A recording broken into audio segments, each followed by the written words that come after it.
I know my time is almost up. Last few questions, Michael. The series build-up has been about Virat Kohli, about Steve Smith, about David Warner. Manas Labuschagne is perhaps the most important difference between 2018 and now. Your thoughts on Manas? Because Manas made his, that series was his debut, and I remember his parents were watching with me, and he came to the press conference and he said he wanted to bat like Pujara and bat long, and look where he's come from then to now. Your thoughts on Manas? Yeah, that's his strength. He knows how to bat for long periods of time. Very patient. I think you're probably going to see more of Manas in the test matches than... I don't know if Australia will pick him in the one-days. We'll wait and see, but I think him and Steve Smith play a pretty similar role in the one-day team, so they might only be able to pick one of them, but I know he's in the squad.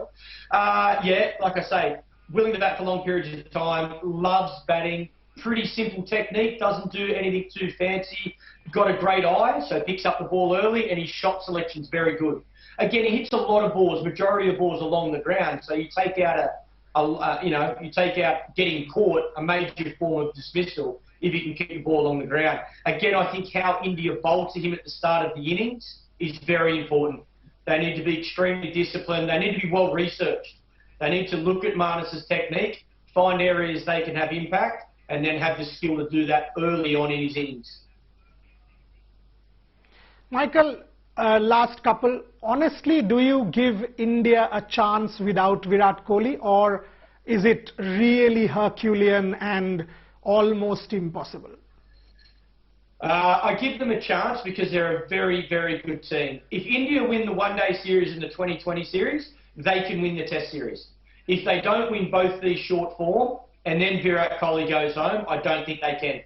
I really think this one-day and 2020 series is extremely important for India. Okay, and finally I've got to ask you this. Do you think with Virat Kohli, they can win the white ball series? Because they are also coming off after a layoff. Yes, they've played IPL. They are missing Rohit Sharma in the white ball series. Perhaps India's best batsman in white ball cricket along with Virat. How important is that going to be? And your thoughts on the white ball series as well? Yeah, well, with Virat in your team, certainly in one-day cricket, you never say they can't win. Whatever Australia make, Virat can chase on his own. He's that good a chaser. But I think Rohit Sharma's a massive loss. If Rohit Sharma's in the team batting well, Virat Kohli's in the team captaining and batting well, this team can beat anyone in any conditions. This is an unbelievable white ball team. Big loss without Rohit, and like you say, India hasn't played too much cricket of late, but I wouldn't be writing any Indian cricket team off, certainly with Virat Kohli in it. So, look, I don't know who's going to win the one-day series or the 2020 series. I'm confident Australia will win the test series because Virat's going home. But the one-days and the T20s, I'm not so sure. I think it'll come down to if Australia can get Virat Kohli out early, I think Australia can win. If they can't, Virat can chase any total. Okay. Final one, Michael Clarke's best memory from India-Australia cricket on my show, Inspiration. In fact, this happens to be the last question on this series that I've been doing. So the finale is with you. Very, very interesting because one of my dear friends finishing the series off for me. Michael, your favorite moment from India-Australia cricket, is it that baggy green kiss that you did on debut, Sachin Tendulkar, and your friendship? What is your favorite memory from India-Australia series?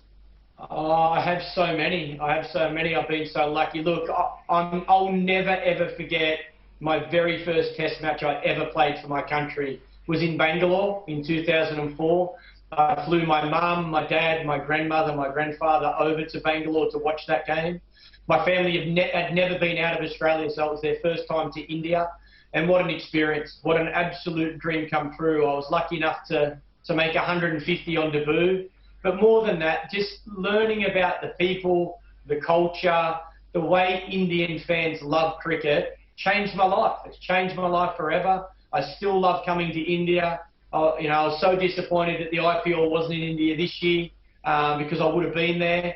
I've just been so lucky to have spent a lot of my career and a lot of my time in the subcontinent, in India. It's a wonderful part of the world with amazing people, and thankfully, you know, my fondest memory as a cricketer is my very first Test match, and that was in India.